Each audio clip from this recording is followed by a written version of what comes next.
Salam əziz 11-ci sinif şagirdləri. 22 fevral 2026-cı il Güvən nəşrlərinin növbəti buraxılış imtahanı və Azərbaycan dil suallarının izahını verəsik və diqqətlə qulaq asaq. Hansı cümlədə altından xətt çəkilən sözlər ismin eyni halında işlənibdir? Gözləri ov üstünə atılan yırtıcı gözü kimi parıldadı. Burada onun gözləri adlı haldadır, yırtıcı adlı haldadır. Eyni halda anasının təəccüb dolu sərt səsi, anasının səsi mənsubiyyətə görə dəyişib adlı haldadır. Qızı özünə gətirdi kimi qızı. Burada qızı isə təsirli haldadır. Hallar fərqlidir. Oğlu evə qayıdandan evdəki qayğılar artmışdı. Onun oğlu adlı haldadır.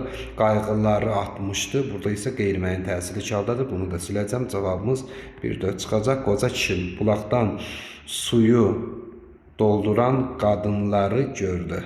Su da təsirli halda, qadınlar da. Ona görə cavabımız A olacaq. Cümlə ilə bağlı yanlış fikirlər bizdən soruşur.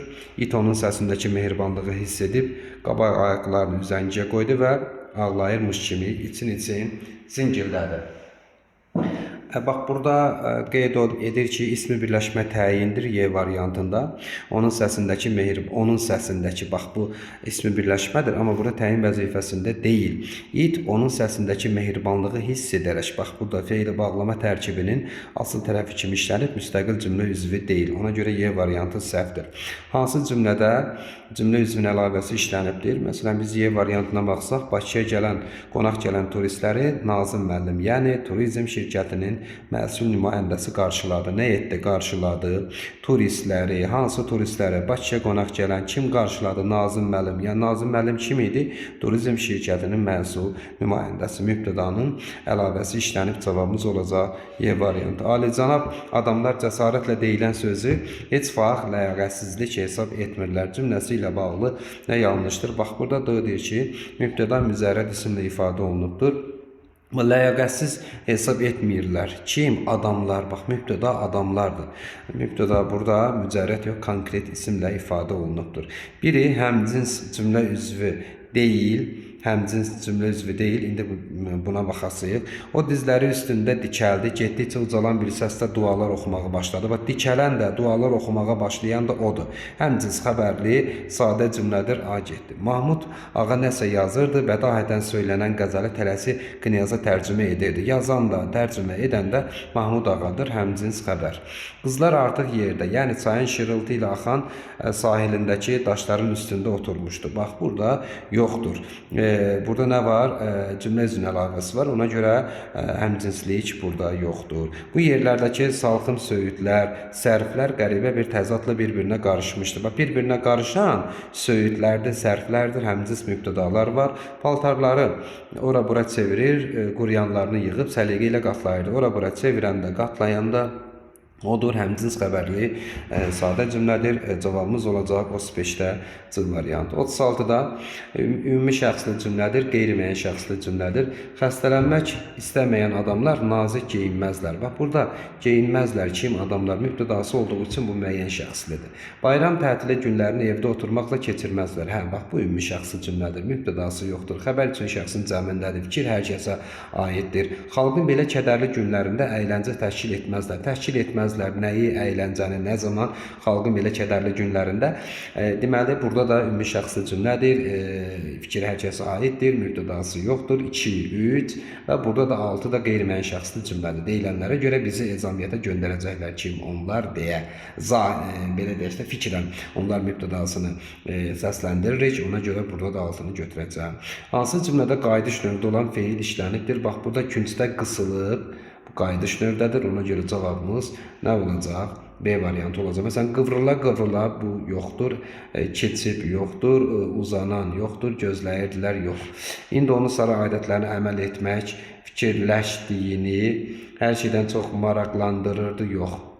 Başda olmaqla gəncələr əllərinə silah alıb yox, vuruşanda yox, inanmadılar yox. O da başını yüngülcə tərpətməklə yox, eyni fikirdə olduğunu bildirmək istəyirdi, yox, cavabımız oldu B variantı. Hansı sırada bütün sözlərin yazılışı səhvdir? Burada kimono olmalı idi. Burada hürufilik olmalı idi. Fəhmli sözündə də yoxdur. Ona görə cavab variantımız B-dir. Eyni köklü sözlərdir burada. Dəm, dəmli, dəm, dəmləmək, dəm, dəmkeş birə uyğundur. B. Eyni sözün müxtəlif formaları isə həyət, həyət, həyət. Hər birində də qrammatik şəkildir. Ona görə 1-ə B variantı, 2-yə də D variantı olacaq. Hansı cümlədə ədad işlənməyibdir? Etiraf edim ki, bəzən bu hal məndə bir əyləncəyə dönürdü. Burada bir ədad işlənibdir. Daha o yalnız burada işlənibdir. 2-ni də siləcəm. Cavabımız bir dənə B qalacaq. 3-ə baxıram. Hər üçümüz bu rayondanıq, lakin ayrı-ayrı kəndlərdənik. Burada bağlayıcıdır. Əlbəttə, indikindən daha mühüm, daha burada işlənibdir. Sonra digər qonaqları da süfrəyə dəvət edib çay süzdüm.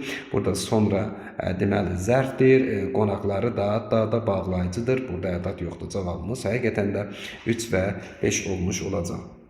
Biz davam edirik Hindistan səfəri mətni ilə. Mətnlə tanış olmayan yoldaşlar videonu dayandıraraq deməli mətnlə tanış ola bilərlər. Bu arada Tehran Səfər Əliyev YouTube səhifəmə abunə olun. Zəhmət olmasa videonu bəyənin və şərh bölməsində də öz fikirlərinizi yazın. Ola bilsin ki, hansısa bir sualı tələsik birbaşa cavabla deyə bilərəm. Vaxt məhdudiyyəti ilə əlaqədar və sizin nə sualınız olarsa şərh bölməsində yazarsınız. İnşallah ki, mütləq şəkildə cavablandıracağım. Deməli, mətndəki obrazlarla bağlı düzgün fikirləri bizdən soruşur. Pənahəli bəy problemi güc tətbiqi ilə əldə etmək istəyir. Biz bunu doğru götürəcəyik. Çünki bax burada Nadir soruşur ki, biz o racanı Almazı racadan necə ala bilərik? Pənahəli bəy cavab verir ki, başı ilə birlikdə. Yəni burada o zor tətbiq etməyi, güc tətbiq etməyin tərəfdarıdır. Şahın yaxınlığından sui-istifadə edir. Belə bir məsələ yoxdur. Yaltaqlıq məsələsi yoxdur. Ölkənin müstəqil olmasının tərəfdarıdır. Müstəqil yox. Deyir ki, istəyir ki, Hindistanın da güclü qoşunu, güclü hökmdarı olsun. Müstəqil məsələsi deyil. Şöhrətpərəst idi. Bəli, siyasi nəzakət nümayiş elətdirir. Bəli, məsələn, siyasi nəzakət, məsələn, fillərlə getmək istəmir Nadir Şahın görüşünə, əvvəlcə Şahın əyləşməsini gözləməsi. Bəli, bütün bunlar onun siyasi nəzakət nümayiş etdirdiyinin göstəricisidir. Cavabımız olacaq 1, 5, 6. O da Y variantı. Doğru yanlış cədvəli. Hindistanda insanların yaşayış vəziyyəti acınacaqlıdır. Bəli, doğrudur. Baxmayaraq ki, zəngin bir ölkə, lakin dilənçi əlindən addım atmağa yer yox idi. Ölkənin cəmaatı lüd, üryan və ac idi. Nadir Şah ətrafındakı adamların heç birinə güvənmirdi. Əlbəttə yanlışdır. Niyə güvənmir ki? Məsələn, Pənahəli bəyə güvənirdi. Nadir Şah racanı Hindistana nümayəndə təyin etmək istəyir. Belə bir fikir yoxdur. 2-3 variantı harada varsa silirəm. Cavabımız qalır 1, 4, 6. Raca almazını heç kimin tapa bilməyəcəyi yerdə gizlədir. Səhvdir. Papağında gizlətmişdi. Hər kəs tapa bilərdi. Raca Nadir Şahı qızıqlandıracaq hərəkətə yol vermək istəmir. Bu doğru fikirdir. Nadir Şahın məqsədi Hindistanda məskən salmaq yox. Sadəcə olanı talayıb var dövlətini ələ keçirməkdir. Başqa heç nə. 1, 4, 6. Mətnə görə səbəbini müəyyən etmək olmur. Nadir Şahın başqa ölkəni talan etməsinin səbəbi, Nadir Şah ölkəsini kasıblıqdan qurtulmaq yolunu başqa ölkəni talamaqda görübdür. Bunun səbəbi var. Deməli, yoxsulluqdan qurtulmaq səbəbi var. Biri siləcəm həmən. Nadir Şahın Pənahəli bəyə olan güvəninin səbəbini deməli bunu saxlayıram. Pənahəli bəyin, Pənahəlinin təcibi, bax onun təcibi buradadır ki, Pənahəli bəy bu qədər qiymətli daşqaşı bir yerdə görəndə ağzı açıla qalmışdı. Çünki əvvəldən almaz görməmişdi. Onun təcibinin səbəbi var idi. Ona görə 3 olan variantı da siləcəm. Nadir Şahın racanı saraya dəvət etməsinin səbəbi, biz bunu necə müəyyənləşdirəcəyik? O racanı deməli saraya dəvət etməklə, onu pambıqla baş kəsməklə, başqa sözlə, siyasət işlətməklə ondakı o qiymətli almazı almaq niyyəti idi. Ona görə bunun da var. Amma cavabımız nə çıxacaq? Cavabımız 2 çıxacaq ki, Nadir Şah niyə Pənahəli bəyə güvənirdi? Bu mətndə yoxdur. Mətnə əsasən boşluqların yerinə yazıla biləcək cümlələri bizə seçməyi tələb edir. Bu dilənçi əlindən addım atmağa yeri yox idi. Birinci bu başlıq olacaq. Mənzərənin bu qədər təzadlı olmağı insanı heyrətə gətirməyə bilməzdir. Yəni necə mənzərənin təzadlı olması nə deməkdir? Hindistan daş-qaşla zəngin bir ölkə, lakin insanları ac və yalavac vəziyyətdə, təzadlıq bunu deyir. Daha sonra İkinci, almazı, qiymətli almazı olan bir raca var idi. İkinci, bu boşluğa görə nə yazacağı deməli, həmin almazın qiymətini təyin etmək hələ heç kəsə qismət olmamışdır. Sonra 4 gələcək. Deməli, daha sonra siyasət deyə ayrı şeydir. Pənahəli bəy deyəndə ki, başı ilə birlikdə götürək. Amma Nadir Şah deyir ki, siyasət ayrı şeydir. Yəni, nə etmək lazımdır? Deməli, ən müdrik hökmdarlar başı pambıqla kəsir. Ona görə daha sonra 3 gələcək və ən nəhayətdə 1 gələcək. 2, 4, 3, 1. O da A variantı. Hansı cümlədə mətndə üzərində rəqəm yazılan sözlərdən heç birinin mənasına uyğun deməli söz işlədilməyibdir. Baxacağım üzərində rəqəm yazılan sözlər. Zəydəcan sözü burada əsilzadə C variantı gedəcək. Daha sonra tərəddüd sözü iki yol arasında qalma. Bu hardadır? Deməli, tərəddüd, qətiyyətsizlik. Bu da gedəcək. Qətiyyətsizlik, nifaq. Burada nifaq hansı olacaq? Nifaq, ixtilaf. Bu da gedəcək. Daha sonra müqavilə, saziş D variantında gedəcək. Qalacaq cavabımız B variantıdır. Deməli, tərəddüdü dedik, qətiyyətsizlik, müqavilə, saziş, lütfkarlıq, deməli, sözünün burada uyğun mənası izahı verilməyib. Çünki lütfkarlıq, xeyirxahlıq, mərhəmətlilik deməkdir. Ona görə cavabımız burada B olmuş olacaq. Altına xətt çəkilən cümləni mətn bədii üslubda olduğu üçün bədii üslubun xüsusiyyətlərinə uyğun zənginləşdirib yazır ki, ona görə də Nadir Şahın dəvətini eşidəndə sevindi. Məsələn, burada sevindi sözünü götürüb çiçəyi çırtladı. Çiçəyi çırtladı. Bu şəkildə dəyişə bilərsən.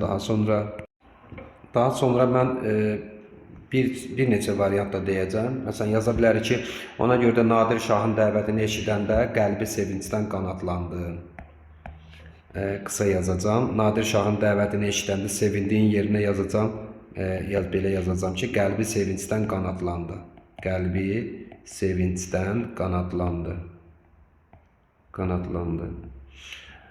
Daha sonra deyə bilərik ki, bu səbəbdən Nadir Şahın deməli, dəvətini eşidəndə yox, belə yaza bilərik ki, Nadir Şahın dəvəti qulağına çatanda, eşidəndə sözün yerinə, qulağında çatanda üzünə bir işıq qondu. Nə bilim, elə buna görə də Nadir Şahın dəvət xəbərini alan kimi sevinç dalğası ruhunu bürüdü və s. Bu kimi məcazi mənalı ifadələrlə zənginləşdirib yazmaq mümkündür. Davam edəcəyik 47-ci sualla. Nadir Şah və Raca hər ikisi bir-birinə qarşı ehtiyatlıdır. Fikrinin doğruluğunu mətnə görə əsaslandırmaq lazımdır. Biz hansı hissələrə əsasən bunu əsaslandıra bilərik? Baxırıq. Deyə bilərik ki, məsələn, Nadir Şah siyasət işlətməklə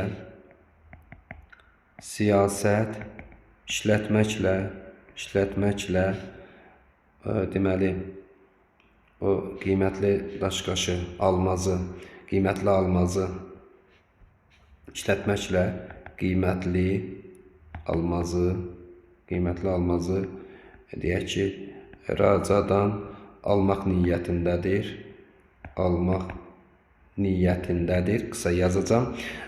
Yəni, birbaşa Nadir hücum edib, onu öldürtdürüb də ala bilərdi. Necə ki, Pənah bəy deyir ki, başı ilə birlikdə almazı götürə bilərik. Lakin Nadir Şah necə deyir?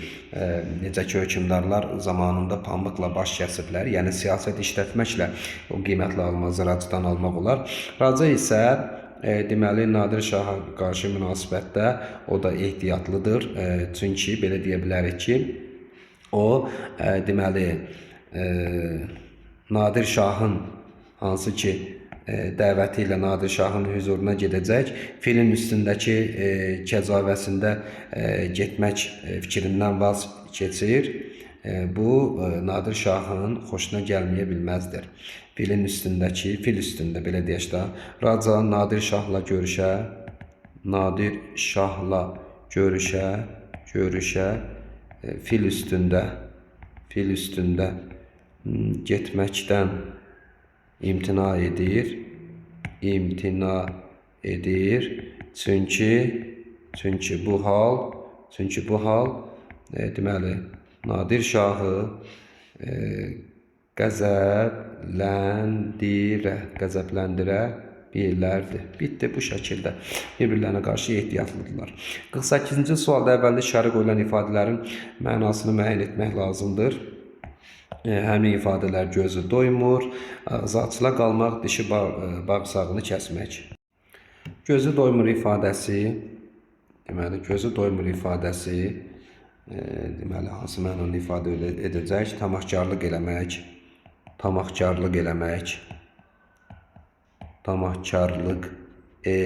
eləmək, həris olmaq,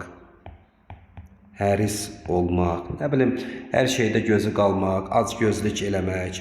Növbəti sözümüz bizim hansı sözdür?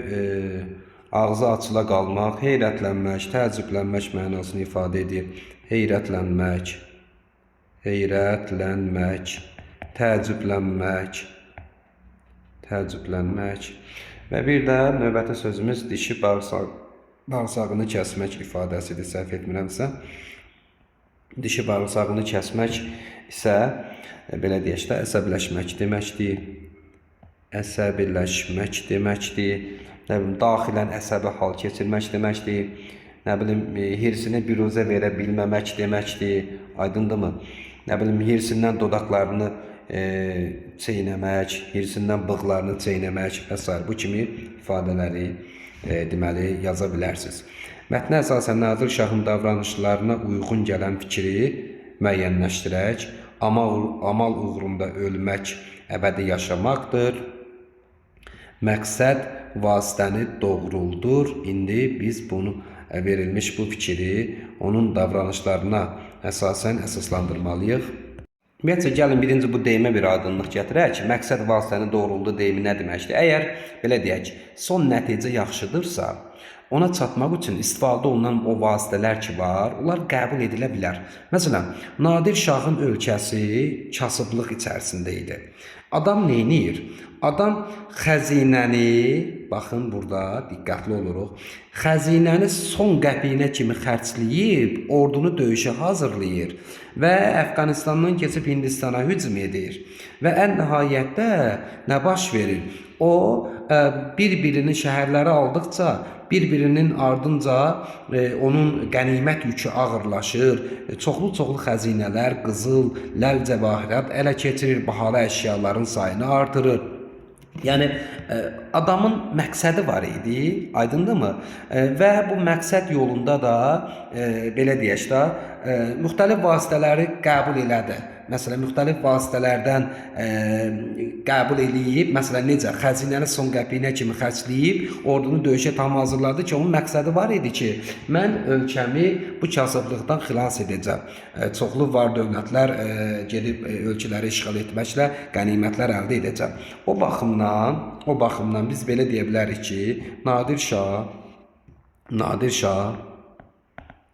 Şah xəzinəni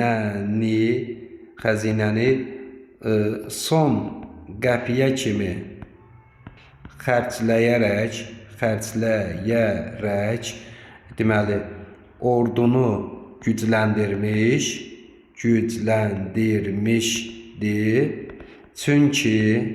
Çünki onun məqsədi, deməli, onun məqsədi ölkəsini kasıblıqdan xilas etmək üçün, deməli, digər ölkələrə hücum edərək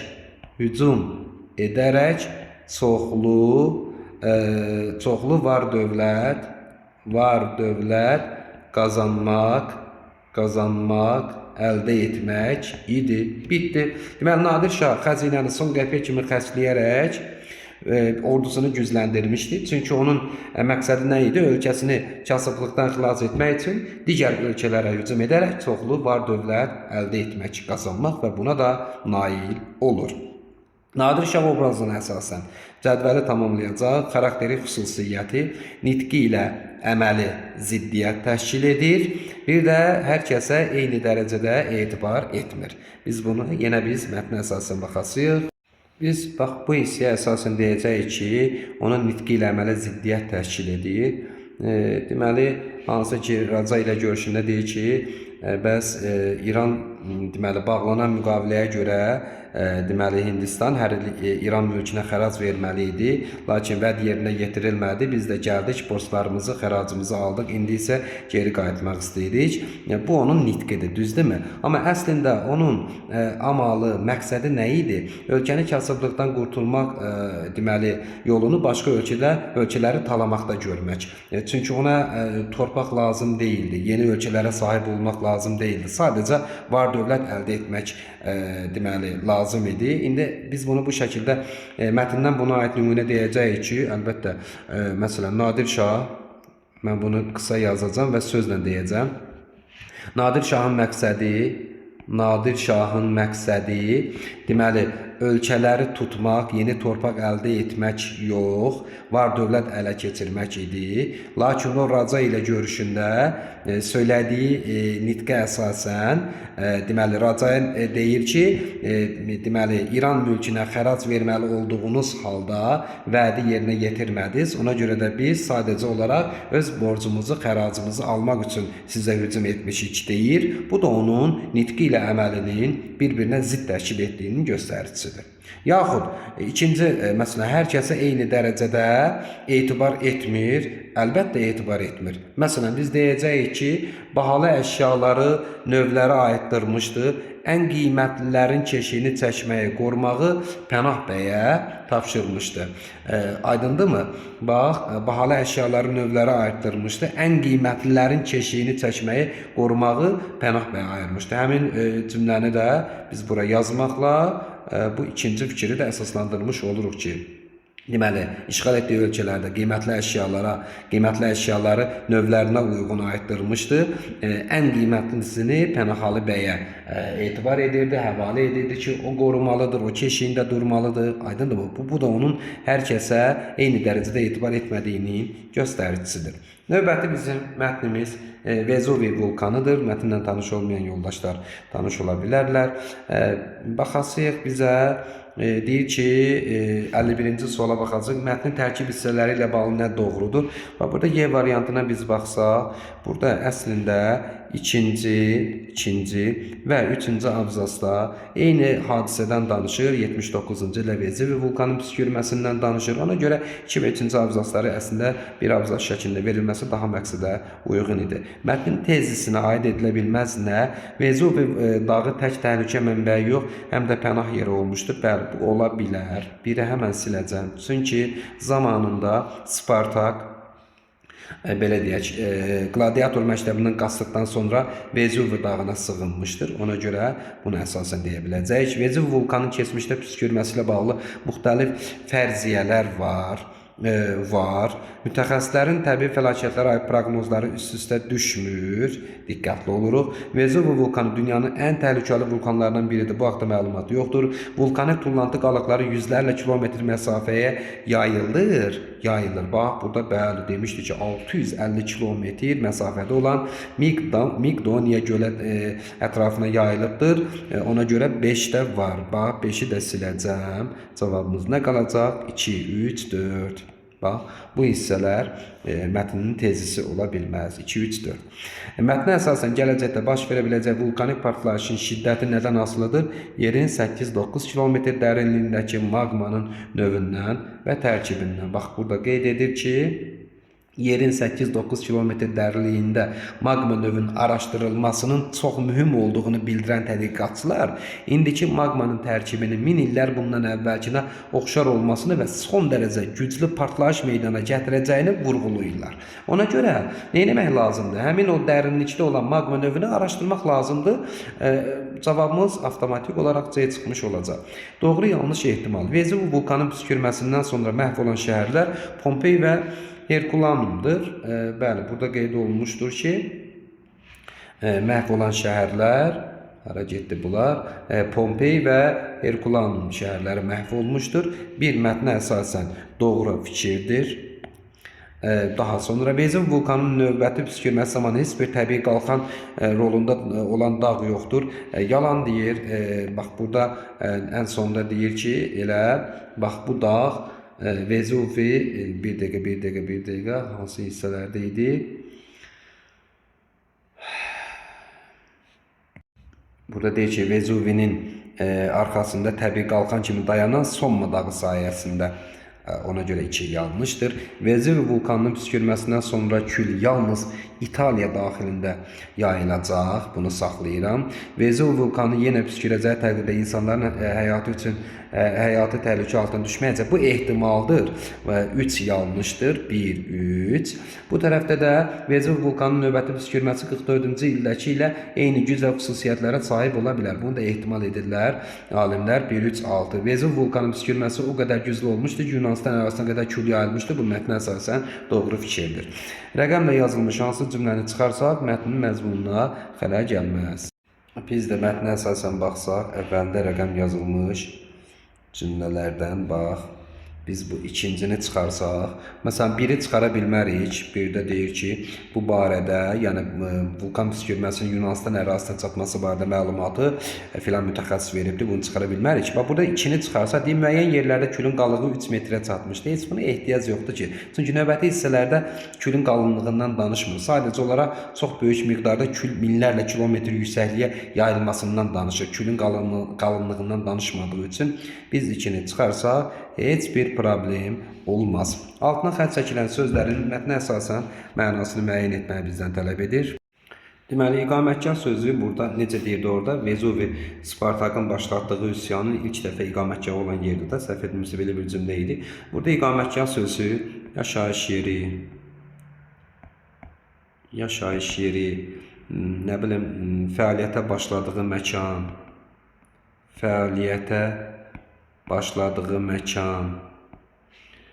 məskən və s. bu mənaları ifadə edir da. Bir də növbəti sözümüz tədqiq etmək. Tədqiq etmək nə deməkdir? Araşdırmaq. Tədqiq etmək, yəni araşdırmaq, öyrənmək, öyrənmək. Bu mənaları ifadə edir. 56-da belə. Mətnə əsasən cədvəli tamamlayasıyıq. Alimlər Vezuv vulkanının gələcəyi ilə bağlı təxminlər irəli sürürlər. Biz mətnə əsasən faktlarla bunu cavablandırmalıyıq. Və burada qeyd edir ki, bir neçə fikirlər yaza bilərik. Bir dəqiqə bulanı tez silim mən. Deməli, Vezuv vulkanı yenidən püskürərsə nə baş verəcək? O baş verəcək ki, deməli, 44-cü ildən bəri susan Vezuv vulkanının partlayacağı halda 700 min nəfərin həyatı təhlükə altında qala biləcəyini bildirirlər Fransa və İtaliya alimləri. Bir, bunu yaza bilərsən. Daha sonra partlayışın çox şiddətli olması məsələsi var. Daha sonra vulkanın fəaliyyətə keçəcəyi təqdirdə dağın ətəşlərində olan 18 yaşayış ərazisindən yarım milyon insanın köçürülməsi mümkün olacaq və s. Yaxud da ki, Vezuv vulkanının növbəti püskürməsi zamanı 300 min insan öləcəyini bildirirlər mütəxəssislər, lazımı tədbir görülməsə və s. Bu kimi qeyd etdiyim məsələləri ora köçürməklə faktları tamamlamış oluruq. Əvvəlində işarə qoyulan sözlər əsasında da cədvəli biz tamamlayacağıq.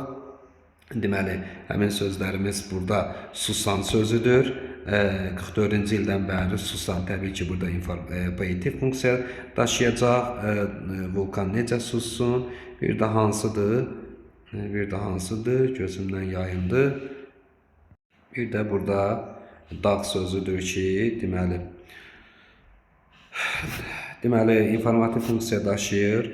Dağ burada informativ funksiya daşıyır. Susan sözü isə poetik funksiya daşıyır.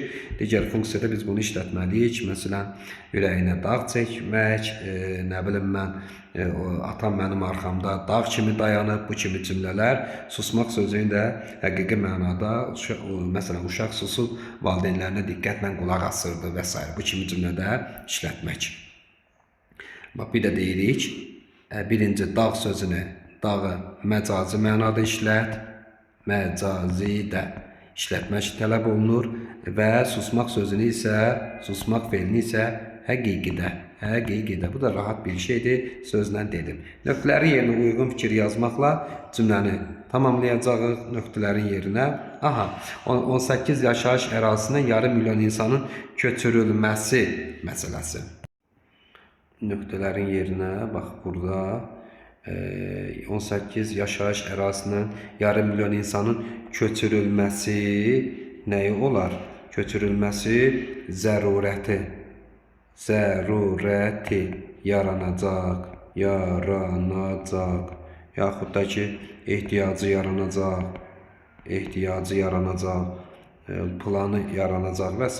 Yəni bu kimi fikirlər yazmaqla. Çünki növbəti özündən sonra gələn cümlədə də məhz həmin məsələni qeyd edir ki, deməli mütəxəssislər deyirlər ki, lava püskürdüyü zaman, daha doğrusu vulkan püskürdüyü zaman lavanın necə hərəkət edəcəyi və hansı yerdən əvvəl köçürülməsi lazım olduğu haqqında mütəxəssis fikirləri var.